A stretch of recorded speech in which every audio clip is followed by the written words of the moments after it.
विज्ञानले के खाइदिएको छ? विज्ञानले गर्दा नि अहिले यहाँ संसार कहाँ पुगिसक्यो हो?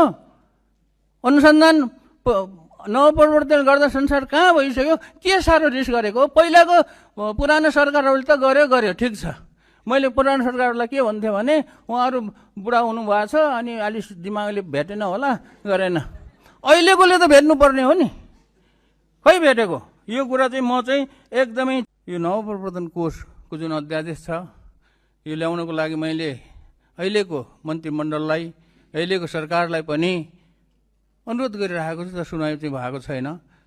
अनि सबैभन्दा ठुलो कुरा त के हो भन्दाखेरि विज्ञान प्रविधि मन्त्रालय, विज्ञान प्रविधि अनुसन्धान तथा नवप्रवर्तन मन्त्रालय छुट्टै खोल्नुपर्छ भन्ने मेरो जुन माग छ त्यो मागमा चाहिँ सुनाइ भएको छैन।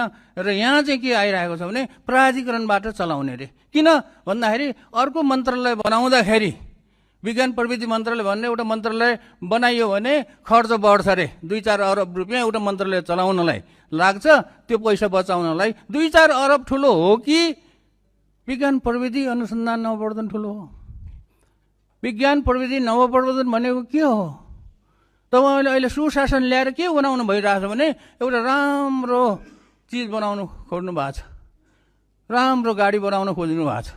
गाडीभित्र चाहिँ एकदमै कम्फोर्टेबल, एकदमै सोफा राम्रो आरामदायक बनाउन खोज्नु भएको छ। तर त्यो गाडीमा इन्जिन हालेन भने के हुन्छ? त्यो गाडी उड्छ? अनि इन्जिन भनेको के हो त? अर्थतन्त्रको इन्जिन भनेको के हो? विज्ञान प्रविधि नवप्रवर्तन अनुसन्धान होइन? यो कुरा खै बुझेको?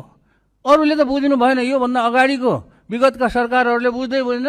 मैले जति प्रयास गरेँ बुझेन। मलाई जहाँसम्म विश्वास थियो, 100% विश्वास थियो अहिलेको सरकारले त बुझ्छ, किनभने सबै युवाहरू हुनुहुन्छ भनेर मैले भनेकै थिएँ। खोइ सुनाइ भएको? सबै ठाउँमा मैले पुर्याइरहेको छु, सबैलाई मैले हात जोडेर अनुरोध गरिरहेको छु। अहिलेसम्म प्राधिकरण बनाउने रे, खर्च हुन्छ रे।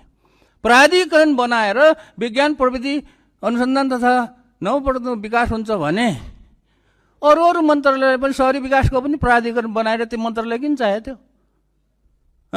भौतिक विकास मन्त्रालय अनि अरू सूचना तथा सञ्चार मन्त्रालयले पनि प्राधिकरण